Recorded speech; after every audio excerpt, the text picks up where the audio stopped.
Here we are supposed to study about the delta modulation.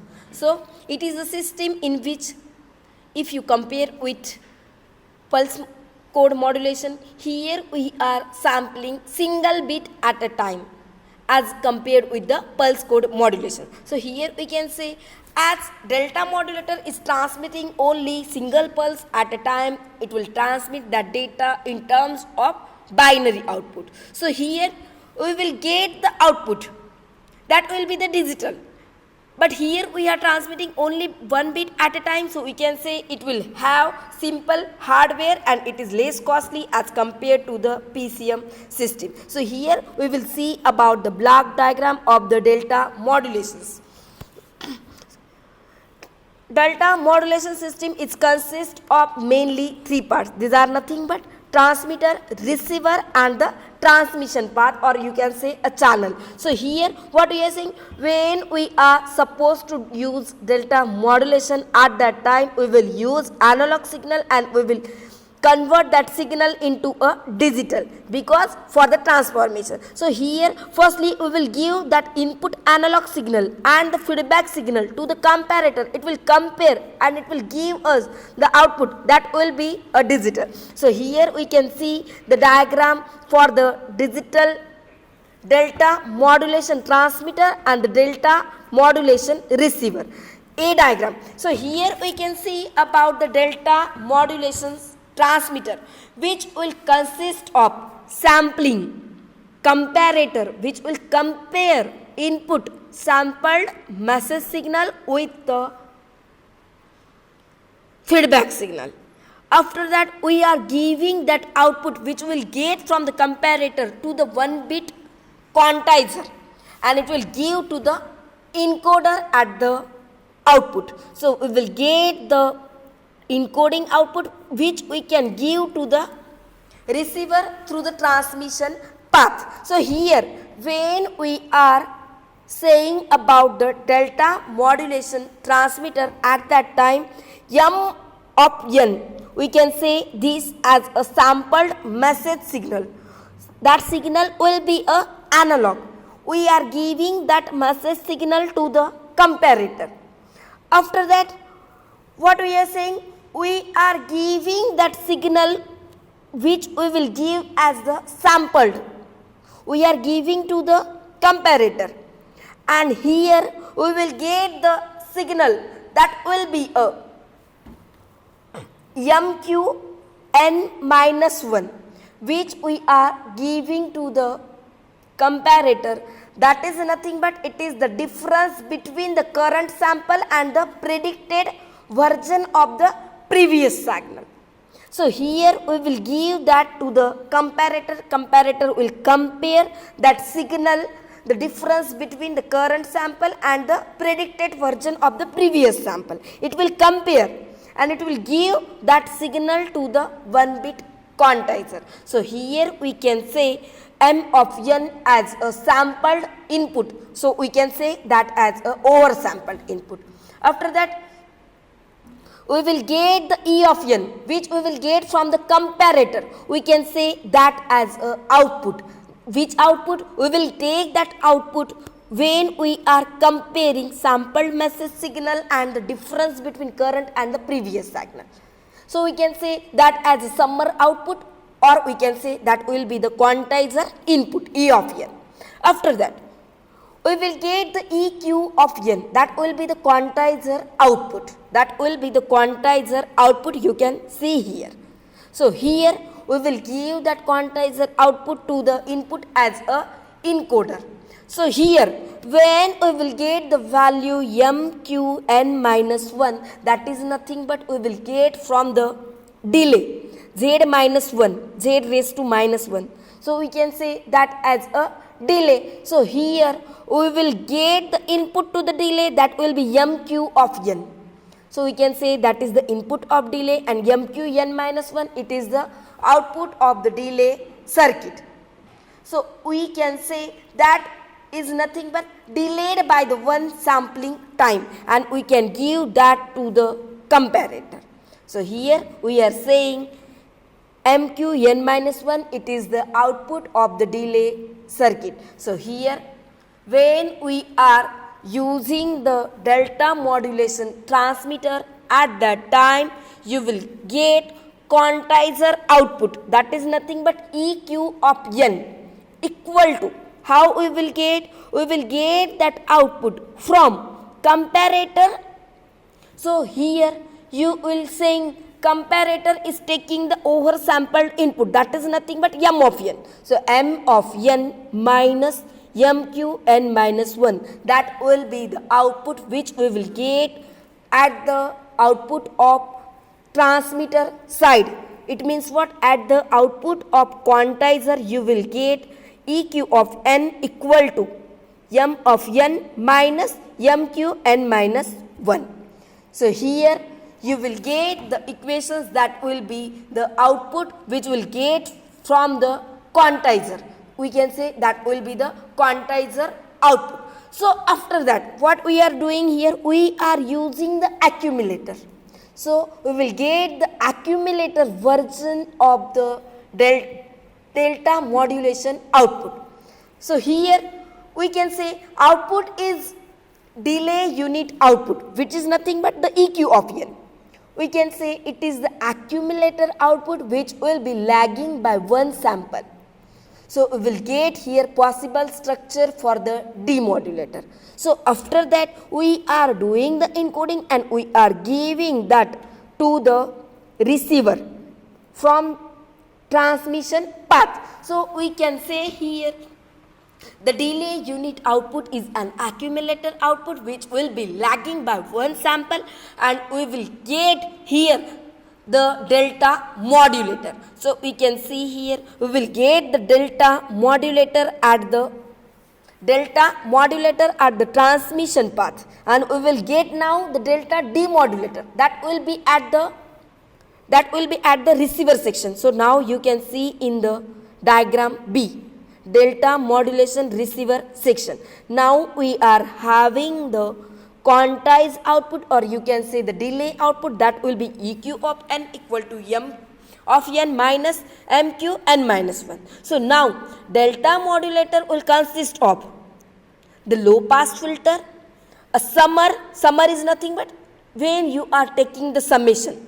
You can see here in the transmitter we are giving the pulse plus and the minus sign for the comparator, but when you will see for the receiver section we are using the circle which will have the positive sign at the decoder output and at the delay output. So we can say that will be the summer. So we can say delta modulator will comprise of low pass filter, summer and the delay circuit. So here predictor circuit we can eliminate here. So we will consider there is no assumed input. We are giving to the demodulator. So here from the demodulator circuit, from the receiver circuit, you will get, we will give the sampled channel output as input to the decoder, and we will give that input signal we can take, which we will get from the encoding of the transmission. We can give as input to the decoder. After that, we are giving the delay signal to the summer. So here it will add this and it will give the output that we will get at the summer output. So we can take that summer output to the low pass filter. So here we can say a binary sequence will be given as input to the demodulator, because here we are doing the encoding in the transmission, so you will get the digital. So digital input we are giving to the demodulator, and staircase approximated output we are giving to the low pass filter, which we will get from the summer. So low pass filter we are using here because it is having many reasons. But the prominent reason is we are supposed to minimize the noise. So here we can use the low pass filter for noise elimination for output of band signal, and the step size error that may occur at the transmission, we can say that noise as the granular noise. So we can eliminate that here. So here we can use the low pass filter at the output of demodulator to minimize the noise that will be the granular noise which is credited at the transmitter section.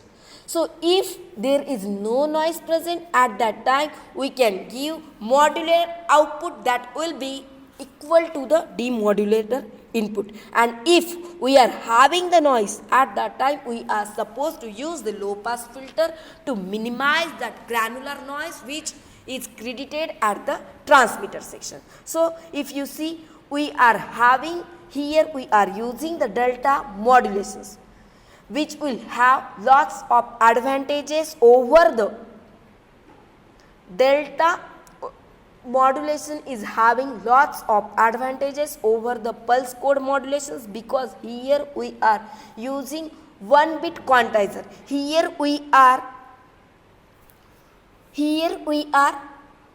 sending the bit only 1 bit at a time. So its design is very simple. So we can say the design of modulator and demodulator are very simple. Now we are supposed to see distortion in the delta modulation system. If the slope of analog signal is much higher than that of the approximated digital signal over a long duration, at that time we can say the difference as a slope overload distortion. And the difference between the quantized signal and the original signal, we are saying that as a granular noise. So we are supposed to minimize that noise, because that noise is also similar with the quantization noise. And how we can remove that noise? The granular noise is created in the transmitter section, but by using the low pass filter in the receiver path, we can minimize that noise. So here we can see here the diagram for that noise.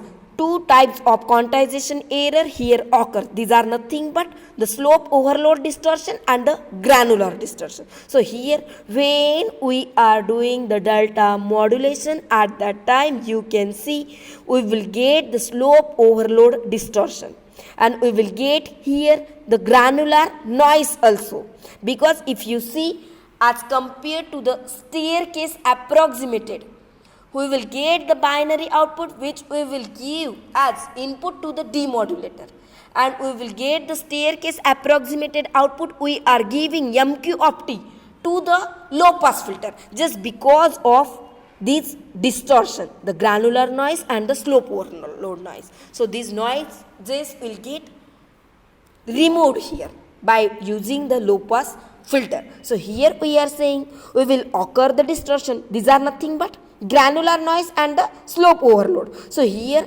granular noise will occur when step size is larger relative to the local slope. So here we can see in the diagram, if we will get the step size that will be greater, that will be over that input signal, we can say we will get the granular noise. And if there is a further modification we can do in this system where we will get the step size that will not fixed, we can say that type of modulation as a adaptive delta modulation. Because if you see here in the delta modulation, we will get some step size that will be greater than local slope. Local slope is nothing but we are taking here input that will be m of t. So if we will get the step size, that is nothing but the staircase approximation. If you will get that value will be greater than m of t, we can say there is a granular noise. So here if we are doing some modification in the delta modulation system where we will get step size is not fixed, at that time we can say that type of modulation as a adaptive delta modulation. So here now firstly we will see some differences between the pulse code modulations and the delta code modulation. What we are saying about the pulse code modulations? When we are using the pulse code modulation, at that time we can use 4-bit, 8-bit, 16-bit per sample. But here when we are using the delta modulation, what we are doing? Only we are supposed to use one sample per 1 bit. It means what? Here only we can use 1 bit per one sample. But in the pulse code modulation, we can use number of bit per sample. Again, we can say about the pulse code modulations, the number of level depends on the number of bit. It means what? Here level size is fixed. But in the delta modulation, step size is kept fixed, but we cannot vary that step size. About the quantization error and distortion, quantization error will depend on the number of level in the pulse code modulation. But if you see in the delta code modulation, we will get the error that will be approximately equal to the quantization. But we are saying that error as a slope overload distortion, and another we will get as a granular noise. If step size is larger than the sample size, local size, it means what? Here we will say we will get the error that will be the slope overload, and that will be the granular noise we will get in the delta modulation. Again, if you see in the pulse code modulation, we are not using any feedback in the transmitter or receiver. But in delta modulation, feedback will exist in the transmitter. As if you are compare about the construction, we can say delta modulation is having the simple construction, but pulse code modulation is bit complex. So we can say its system is complex. About the transmission bandwidth, we can say in the pulse code transmission, in the pulse code modulations, we will get highest bandwidth required since we are sending their number of bit per sample. But here in delta modulations, we are supposed to transmit only 1 bit per sample. So we will require here lowest bandwidth.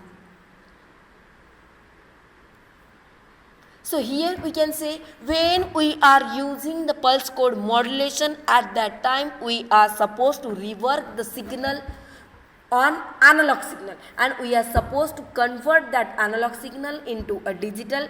Pulse code modulation is good and it is sensible to signal to noise ratio. But for the transmission, when we are using the pulse code modulation, it will require higher bandwidth.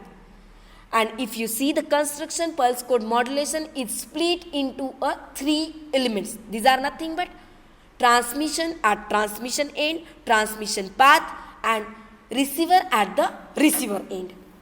Then we are saying we can use delta modulation because it is also using the analog to digital converter. But what it is doing? It is using only 1 bit per sample. So we can say delta modulation is analog to digital and digital to analog conversion, because here we are using the modulator, also at the receiver we are using the demodulator.